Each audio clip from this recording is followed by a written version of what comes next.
Kaum menengah adalah tulang punggung ekonomi sebuah negara. Mereka adalah para pekerja kantoran, pemilik usaha kecil, pengajar, teknisi, bahkan ojek online dan freelancer yang penghasilannya cukup untuk hidup namun tidak lebih. Namun, yang sering tidak disadari adalah kaum menengah hidup dalam jebakan diam-diam.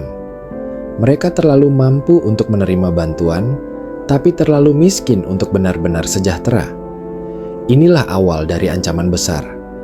Kelas menengah perlahan sedang menuju kepunahan. Realita hari ini menunjukkan bahwa biaya hidup meningkat jauh lebih cepat daripada pendapatan. Harga sembako naik, biaya sekolah membengkak, harga rumah tak lagi masuk akal. Tapi bantuan negara tidak pernah datang untuk mereka. BLT, subsidi listrik, bantuan UMKM, kartu prakerja, semuanya lebih sering ditujukan pada masyarakat berpenghasilan sangat rendah. Sementara kaum menengah, mereka harus membayar semuanya sendiri. Mereka membayar pajak penghasilan, pajak kendaraan, iuran BPJS, bahkan pajak usaha kecil.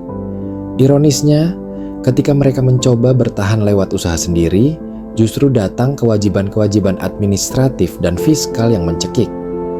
Kaum menengah tidak punya celah untuk salah. Sekali jatuh, mereka langsung bisa tergelincir ke jurang kemiskinan. Tak ada bantalan sosial, tidak ada jaring pengaman. Mereka harus kuat sendiri. Dan semua ini terjadi dalam sistem yang justru menjadikan mereka sumber pendapatan negara. Inilah fakta menyakitkan. Negara terlalu bergantung pada kontribusi mereka, namun tak pernah benar-benar melindungi mereka. Mereka diminta bayar pajak, tapi tak dapat fasilitas.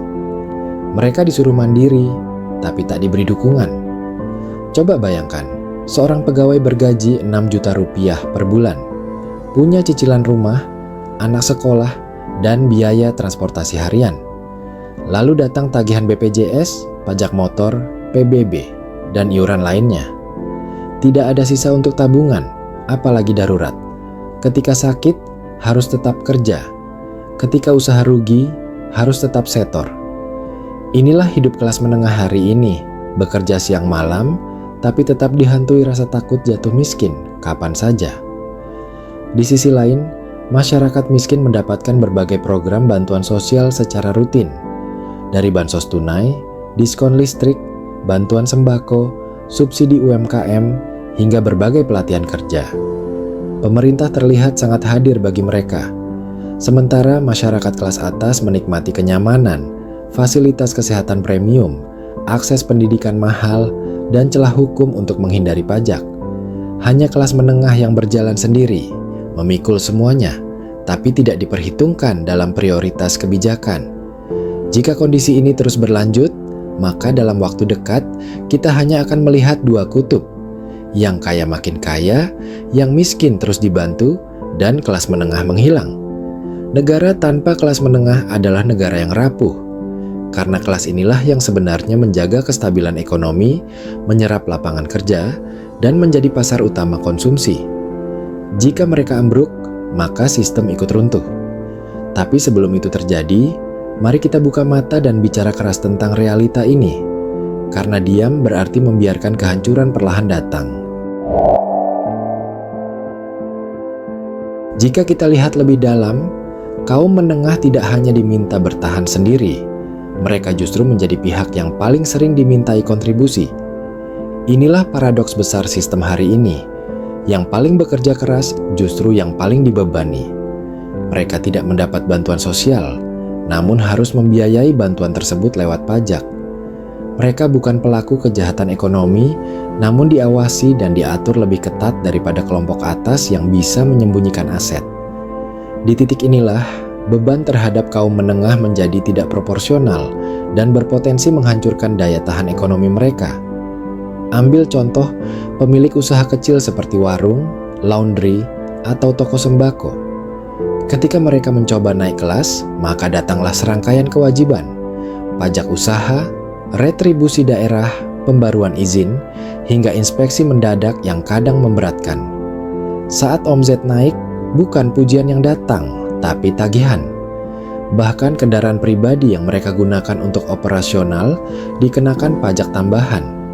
Seolah setiap upaya mandiri harus dibayar mahal.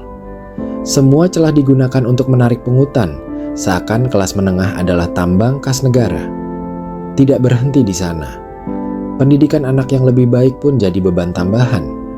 Sekolah negeri yang terbatas, kualitasnya membuat mereka harus beralih ke swasta dengan biaya tinggi. BPJS yang wajib dibayar belum tentu memberikan pelayanan yang memadai. Transportasi publik yang belum layak membuat mereka tetap bergantung pada kendaraan pribadi dengan biaya bensin dan pajak yang terus naik. Semua ini menumpuk menjadi bom waktu finansial yang siap meledak kapan saja. Lebih menyakitkan lagi, ketika kaum menengah justru menjadi kambing hitam dalam statistik. Ketika angka pengangguran harus diturunkan, didoronglah UMKM yang kebanyakan dikerjakan oleh mereka. Padahal, UMKM bukan selalu pilihan, tapi jalan terakhir karena tidak ada pekerjaan formal yang tersedia. Mereka bukan berwirausaha karena peluang, tapi karena terpaksa. Namun secara data, itu dihitung sebagai sukses mengurangi pengangguran. Ini adalah manipulasi statistik yang menyamarkan penderitaan sebagai keberhasilan. Sementara di sisi lain, bantuan sosial untuk kelompok miskin digelontorkan dengan intensitas tinggi. Tidak salah membantu mereka, tapi ketika sumber bantuannya berasal dari pajak orang yang nyaris miskin, keadilan pun dipertanyakan.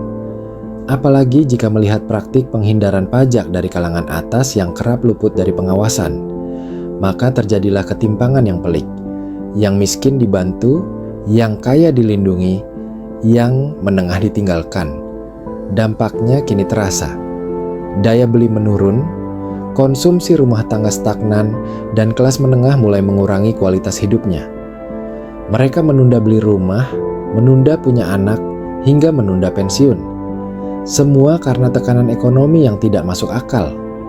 Jika pemerintah tidak segera memperbaiki sistem dukungan, maka kehancuran kelas menengah bukan lagi isu prediksi, tapi soal waktu. Dan ketika mereka jatuh, siapa yang akan menopang negara ini? Di tengah tekanan yang terus meningkat, kelas menengah kini berada di persimpangan jalan.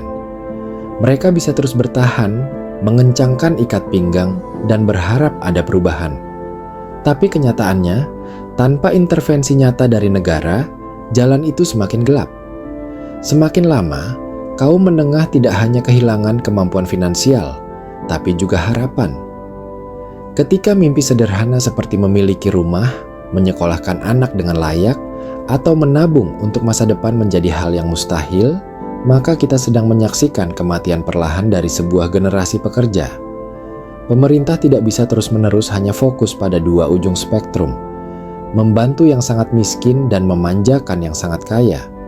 Harus ada kebijakan konkret yang membela dan memberdayakan kaum menengah. Misalnya, sistem perpajakan yang lebih adil, insentif nyata bagi usaha kecil menengah, pembebasan pajak atas kebutuhan pokok, serta akses layanan publik berkualitas yang terjangkau. Tanpa itu semua, maka kelas menengah hanya akan menjadi korban ekonomi yang terus diperah tanpa perlindungan. Lebih jauh, krisis kelas menengah adalah krisis moral dan arah bangsa. Karena jika orang-orang yang bekerja keras, taat aturan, dan mandiri justru paling menderita, maka apa pesan yang dikirimkan negara kepada generasinya? Apakah kita ingin membesarkan bangsa yang hanya bergantung pada bantuan atau yang hanya menguntungkan elit ekonomi? Jika kelas menengah runtuh, maka tidak ada lagi penyeimbang. Yang tersisa hanya dua kubu, yang selalu minta bantuan dan yang selalu bisa membeli kekuasaan. Kaum menengah bukan minta dikasihani, mereka hanya ingin diperlakukan adil. Diberi ruang untuk berkembang, bukan dijerat dengan beban yang tidak masuk akal. Mereka tidak minta gratisan, hanya minta jangan terus diperas. Mereka tidak minta dibantu, hanya minta jangan dihambat. Karena pada akhirnya, merekalah yang menjaga roda ekonomi tetap berputar saat krisis melanda. Tanpa mereka, negara ini sudah lama tumbang. Sudah waktunya suara kelas menengah didengar. Mereka bukan sekadar data statistik, mereka adalah guru anak-anak kita, penjual makanan yang kita beli setiap hari, sopir yang mengantar kita, dan orang tua yang berusaha menyekolahkan anaknya. Mereka adalah kita. Dan jika kita tidak memperjuangkan mereka hari ini, maka besok giliran kita yang akan jatuh tanpa ada yang peduli. Kelas menengah tidak boleh punah, karena kalau mereka hilang, maka yang tertinggal hanya ketimpangan, kesenjangan, dan kehancuran. Mari buka mata, mari bersuara, karena diam berarti ikut menyetujui sistem yang terus memeras mereka sampai habis.